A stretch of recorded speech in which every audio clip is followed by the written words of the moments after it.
Welcome to episode 3 of Josh Talks Vikes. We're just getting started here. I'm sorry. I don't know how often I'm going to be posting. Vikings are a little bit boring this off season, other than a few major moves like Kyler Murray and re-signing some folks. But during the season, I'll work to try to get one out once a week. So we'll look forward to that. But right now, I wanted to get out an episode pre-draft, draft night, seeing as it's tomorrow. Already got a pre-draft out, mock draft, episode 1, get things started right off the bat. But I found some new guys, some new prospects. Some things have been shaken up in the draft order, and I want to get ahead of them before draft night. So just to give you a few things to look out for. Starting with draft order, some things have been shaken up as far as the Dexter Lawrence trade. With the Bengals, I really don't see anything crazy happening there. Bengals now have the 5th and 10th overall. Giants now the 5th and 10th overall picks. The Bengals traded the 10th overall pick to the Giants, and just player for pick strictly. Nothing else went for Dexter Lawrence. I'm not exactly sure how that's working out for the Bengals. The Bengals did sign, I believe, the 2 former Viking D linemen that were signed this year. Javon Hargrave and Jonathan Allen. They're a little bit aging. Doesn't mean you can't get good performance out of them. But Cincinnati adding Dexter Lawrence, I think just might be a little too much depth for a little too pricey. But hopefully it works out for them. And maybe they just wanted to pick out their hands, not to bust on another pick like Shamar Stewart again. But as far as the Giants go, I'm not exactly sure what they're going to do with 2 picks in the first round now. I mean, there's a lot of directions they could go with that. In the first round, I've seen them predicted taking guys like Carnell Tate or maybe defensive players like Caleb Downs, Sonny Styles. But I don't really know who they'll be reaching for now with 2 picks in the first round. Pretty close to each other, might I add. So it could change up their draft strategy a little bit. Maybe they still go for Carnell at 5, and then they go take a defensive player at 10. Now, while I don't think their needs are safeties like what the Vikings might try to add in the first round, they might reach for a corner, though, which could be detrimental to the Vikings. But their needs could indirectly affect the Vikings. Say the Giants do end up picking a linebacker, maybe Sonny Styles. I'm not sure if he makes it to 10. Let's just say he makes it to 10.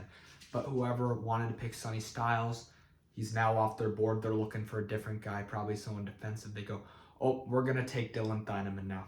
Well, that was the Vikings guy, one of the guys I really liked. Or let's say they take a corner. They take Mansour Delane. He makes it to 10. Jermod McCoy, one of those guys. Well, that's a different corner off the board. And whoever wanted him is now going to have to reach for a guy that was predicted to fall lower. An Avian Terrell, which, just a domino effect, which could in turn affect the Vikings, a day 2 pick, which they're going to spend hopefully on a corner. But hopefully it doesn't have that much of an effect on the Vikings, whether it's directly or indirectly with those picks. Who knows? Maybe they trade down with the 10th. Who knows? They could trade down with the 5th. Although these are unlikely scenarios, it's something to check out for on draft night. As far as the first night, we're looking at Thursday, 23rd. The Vikings are picking at the 118, as you know. Hopefully, I think they'll be reaching defense. I've seen some people, some other podcasts. I follow Purple Daily, those guys. They're thinking maybe the best choice is a wide receiver. I have to disagree. I don't know.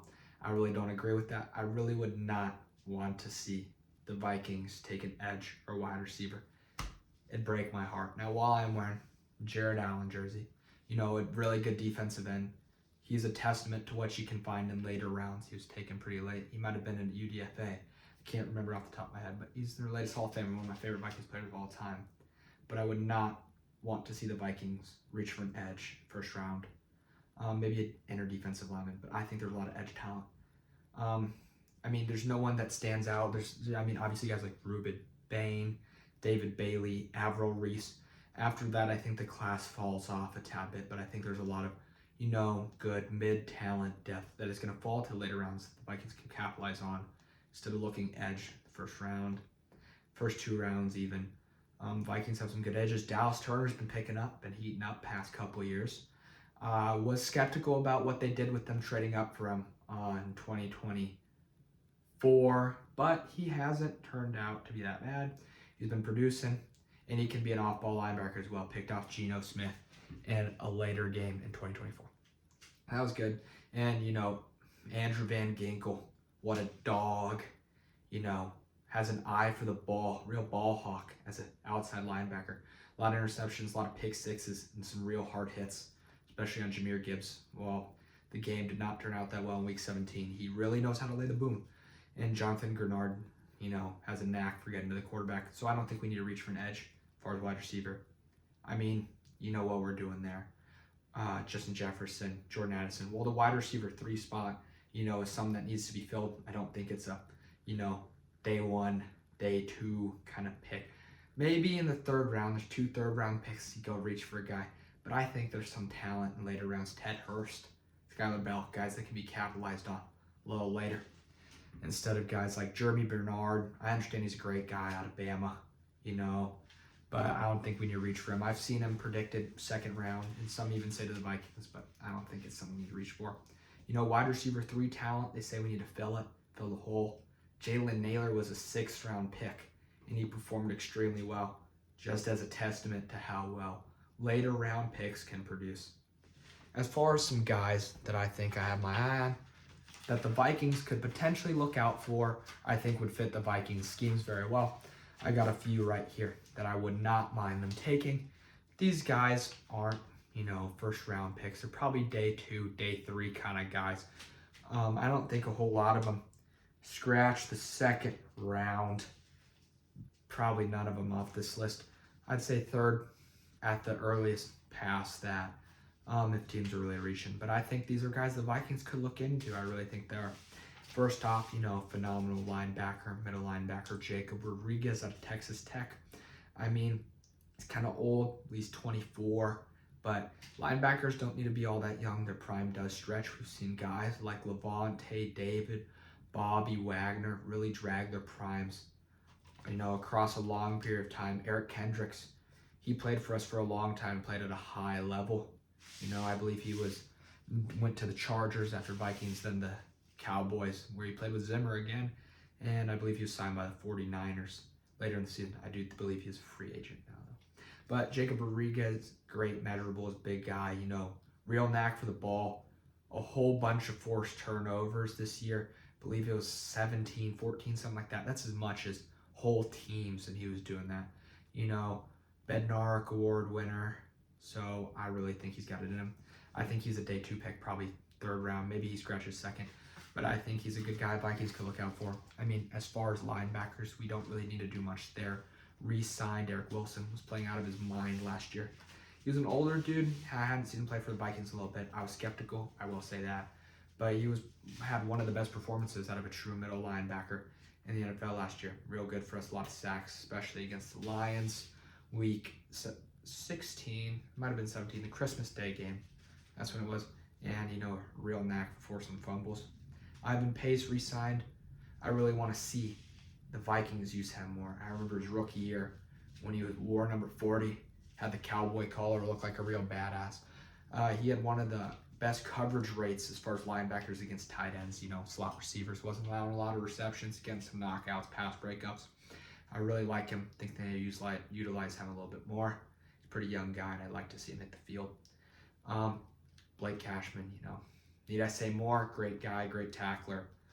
Really does it all for the Vikings. So linebacker, not something they need to reach for big time, but something that maybe they could think about. Jacob Rodriguez is there for them, and they have 2 third-round picks. If he's there, why not? Jordan Vandenberg, defensive tackle at Georgia Tech.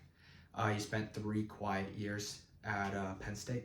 He's from South Africa, too, a little bit of foreign talent, some real fresh blood in the defensive tackle room. We got Taki Taimani, Levi Drake Rodriguez, Jalen Redmond, guys like that. Maybe add a little more depth. This guy's 303 pounds, 6'3". He had 3 sacks last year. Playing defensive tackle, nose tackle type positions, which, are a hard position to get sacks at. 21 tackles, so not a lot, but defensive line, especially interior, isn't something you see a lot of tackles come out of anyways. Oscar Delp, tight end out of Georgia. Now with only 261 yards, 1 touchdown. You might be saying the stats don't really reflect what we're looking at here. I think he's a phenomenal player, the way Georgia uses him. I feel like when I watched Georgia games, it seemed like they utilized him a lot more than what his stats show. But Georgia was running a lot of sets with two tight ends, Lawson Lucky and Oscar Delp. And, one of them was attached, one of them was a wide receiver slot, even playing in the slot, playing like a wide receiver. They're great receiving tight ends and fast. Oscar Delp is fast. He beats linebackers. And I think that's something we need, a nice receiving tight end. Someone, because TJ's pretty good. He's been slowing down. But I think that if we get him, maybe he can learn a little bit from TJ, or maybe we put him in there as a tight end 2, tight end 3 over Josh Oliver, and he starts racking up the catches for us, a real safety blanket, third down target, a chain mover for us in the future. Past him, I have Charles Demings, okay? This might be a name that's a little under the radar. He's a cornerback out of Stephen F. Austin, okay? Probably never heard of this college. It's in Texas. But he had 4 interceptions this year. I mean, this is the D1 FCS level. So, not the bowl series, not your biggest guys, but, South Dakota State, North Dakota State, they turn out talents every year, and they play at the FBS level too, or FCS level too, excuse me.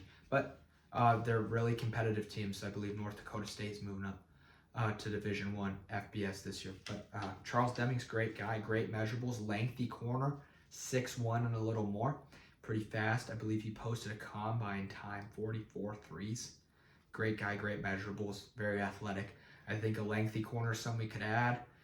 While he might not see a lot of time with, James Pierre, Isaiah Rogers locking out, the true cornerback positions outside on either side, and Byron Murphy Jr. being a slot corner. But I think he could be a nickel. I think there's a lot to learn that he can learn from these guys. Isaiah Rogers, phenomenal guy. I think he could be a great mentor. And I really like this guy, ball hawk, and very athletic, nice talents that he brings in, some new blood into the corner room. That is a little bit aging. Another one, Caden Wetjen, wide receiver, kick returner, Iowa. Well, his stats might not represent everything. 5'9", 196, so a bit of a slot receiver build, very fast though, extremely fast, a real barn burner, but he only has 151 yards, 1 touchdown. They did get him involved in rushing, around 70 yards there, no touchdown. But I think he's talent that can be developed. He's got good ball skills, real shifty and great acceleration. I think it's a guy, maybe he goes undrafted, maybe we pick him up, Adam Thielen kind of stuff. But a slot receiver, a true slot receiver, I think would be nice to have. Jordan Addison, he's pretty thin, so seeing him get laid out in the slot would not be good. Justin Jefferson, although in 2023 he was getting played out of the slot, did get hurt low in 2023. But he's got a real knack for route running. But I think utilizing him as a wide receiver 1 wide out is really smart. So we need a true slot receiver. Something we've been missing since Stephon, Adam Thielen kind of years. So I think he could fill this role, real speedy, real small, and I think he has great ball skills, can make things happen. Chain mover like Oscar Delp kind of guy. Pat Coogan, center, Indiana. I believe he was the Rose Bowl MVP, offensive MVP, real good center. Nasty run block and real mauler. I think he's someone we can use. Blake Brandel, Vikings guard, center. He really plays all over the offensive line. They're converting him full-time to center this year. While I trust Blake Brandel, he's been a real good guy for us, real consistent starter on all positions on the line. I think getting a true franchise center to replace Garrett Bradbury would be nice this year since Ryan Kelly retired. I think Pat Coogan can fill that role. Another guy I've been looking at by the Vikings a little bit, and I've seen myself, is Demond, I think I'm saying that right, Claiborne, running back out of Wake Forest. He is a senior. I believe he had 907 yards, so did not break 1,000, but 10 touchdowns this year. He had 140 receiving yards, although the year prior, he did post some better receiving numbers. Seems like a tough runner. In between the tackles, he really hits the hole really well, and, is a decisive runner. North-south kind of guy, not as crazy a receiving threat as I'd like to see out of a running back that the Vikings could pick up, but he's a later round pick, I believe day 2, maybe day 3, if they don't capitalize on someone like Emmett Johnson, my favorite running back in this year's draft, or Mike Washington Jr. out of Arkansas, I think they could go for a guy like him. I mean, everyone loves a good edge, good defensive end who gets to the quarterback is very entertaining. So I put one on here, Gabe Hawkus. I believe that's how you say it, edge out of Illinois. 11 sacks this year, that's very impressive. He's 6'3", got some good bend, really is good at the ghosting technique around the tackles, has a knack for getting to the quarterback, good pressure rates. He's not a bad tackler either, open field. I've been watching some of his film. And I think he's a good pickup for the Vikings. I do think he's going to go early, though, with 11 sacks. Nearly won a game. In the Big Ten, no less, too. A very competitive conference. So I think he's for sure a day 2 pick. Maybe the Vikings don't get to him. I would not want them spending. Definitely not a day 1. Preferably not a day 2 pick on an edge. But if they were to, Gabe Hawkus could be a good guy.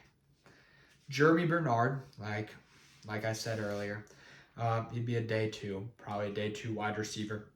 Alabama, 862 yards, 7 touchdowns. He's a tad over 6 foot, believe he's 205 pounds, somewhere around there. He's a little thin, but, good ball skills, good hands, real soft hands, makes the catch, good catch point. If he's got a good catch radius, you throw the ball to him, he's going to catch it. He doesn't have dropping problems from what I've seen. He's good. I think he's a solid pick if the Vikings are really got their heart set on drafting a wide receiver early, which would really hurt my heart, I will say. I really do not think that's a need for us, the Vikings. But, offensive talent's really exciting. Maybe it's they don't know who to pick. They're going best available. Maybe he's their guy. I would not mind them taking him out of the wide receiver class this year. I think he's good. And I don't think they're reaching or would have to trade up for him from the picks they have. So he's someone they could think about. And last, Kalon Black. I might be a little biased. My last name being Black, I think that would look phenomenal on a Vikings jersey. But he does have some stats to back it up. Running back Indy. He was splitting carries this year with another running back in Indiana. Forgive me, I do forget his name. But he still put up 1,040 yards. It's pretty good. And 10 touchdowns. Not really any receiving yards, not really a receiving threat there. Maybe he just wasn't that kind of back. Maybe he was a short, hard yards kind of guy. You need 3 yards, he'll get you 3 yards. You need 5 yards, he'll get you 3 yards. Maybe he's that kind of guy. But he's a hard runner, really good at finding gaps. And really fights hard after contact. I really think he's that kind of guy. But he is 24 years old. So that is kind of cutting into the prime of a running back. Most other guys could be 3 years into their prime at his age. But I don't think that should necessarily be too much of a deterrent. Last year, I was seeing a bunch of mock drafts, seeing guys like Ja'Cory Krosky, as you better know him, Bill, who plays for the Washington Commanders. And he was 25 years old. He played for University of New Mexico, University of Arizona. I believe one more college in between there. But 25 years old, I was really skeptical. That's a decent amount of a running back's career, is time before 25. That's where some even fall off. But he performed pretty well for the Commanders this year. I mean, he wasn't exactly a bell cow, but he did good for me on my fantasy team, and it seemed like he did good for the Commanders. So I don't think a guy who's 24 years old should exactly be a deterrent from the Vikings picking him, but I do think he's a day 3 pick. I don't think he's going that high up, but I think he's someone that the Vikings could get in the absence of another running back who's a little higher above him. So I think he's good. I think he fits in the Minnesota scheme, with an inside zone trap, kind of some pulling guards. And I think he really works to, get a score in the red zone goal line more. But my only critique is he is kind of, one-dimensional, just kind of in the just north-south run game, not really an east-west playmaker. And we already have some north-south guys, Jordan Mason for sure. Xavier Scott's a little shiftier, but he's built like a bigger back. But they both kind of run north-south, and Kalon Black's only 3 years old, 3 years younger than Jordan Mason, who is 27, turning 28 this year. and Kalen Black will turn 25. So the aging is a concern, like I said, but definitely not a deterrent. One exciting thing I do have to say is Emmett Johnson. I'm a big Husker guy myself. Husker running back, he's a redshirt junior. Emmett Johnson says the Vikings are, quote, very interested in him. He's had multiple interviews with them, and he says he wants to come home. He wants to be back in Minnesota. He, wanted to play for the Gophers. They did not offer him, So he did have to go play for Nebraska. Not that that's a bad thing. Lots of great running backs come out of Nebraska, boys like, Troy Halu, Rex Burkhead, Amir Abdullah, he played for the Vikings, great running backs, great guys. Ahman Green played for division rival Packers. So Nebraska's kind of got a title of running back that they're, trying to build, and I think Emmett Johnson is another staple there. And I think he's a great guy. And apparently the Vikings are very interested in taking him. I'm very excited about that. He says that if the Vikings take a chance on him, he will do everything he can to make sure that chance is worth it. And he says if they don't, they will regret it and will regret seeing him in games for the next 10 years playing against him. I think that's a fair take from him. I would really want to see him come home. It'd be a great storyline. But, the Vikings don't really lean into storylines when going into, free agency draft picks. It's not one of the things you should lean into, but it's great for the fans. It's great for the guys on the team. It's just a good thing all around. They didn't really lean into the Aaron Rodgers prophecy, like Brett Favre, first Packers, Jets, comes around to Vikings, takes them to the playoffs, almost the Super Bowl. That was pretty devastating. But, everyone was saying Aaron Rodgers could fulfill the prophecy. Same path, Packers, Jets, not the Vikings. So maybe the Vikings will kind of lean into the storyline prophecy a little bit this time and bring this guy home, Emmett Johnson. I really think he wants to be home. He's got family here, grew up in Minnesota, Twin Cities area, and I'd really like to see him bring him home. Well, he's not a first-round pick. I think he's a day 2 pick. I really don't think he'll see day 3. I don't think he's going in the second. I'm thinking he's a 3rd-round pick. And with 2 third rounds, I think the Vikings have a real good chance of obtaining him. But that's really all I have for today for this episode. Thank you for watching. I can't wait to, put out some more content post-draft night. Maybe a few more episodes since it's 3 days. Vikings have 9 total picks, Maybe they make it a few more. Maybe they make some magic happen. And I'm really looking forward to it. It's a good surprise to wake up for with the time difference here in Germany. And I really look forward to seeing you guys, hearing more from you about takes you want me to do, and just putting out some more good Vikings content for all those fans and for all those who just come across this video and were willing to watch. Me and all the Vikings fans my age, we're just hoping to see a Super Bowl in our lifetime. And I think if this draft as well, I think we could have a good chance at seeing one this year. Maybe a Super Bowl run, playoff run with Kyler Murray, Justin Jefferson. I really think the connection could be magical. Like I said, that's pretty much it. If you have any takes you want me to do, any comments on my videos, please drop a comment. If you enjoyed this, drop a like, maybe subscribe. And if you want to reach out with any, series prompts, takes, advice, or guys you want me to look into, some stats, storylines you want me to look into, reach out to me at joshtalksvikes@gmail.com. Thank you so much, guys, and I can't wait to send another video to you guys soon. Skol Vikes.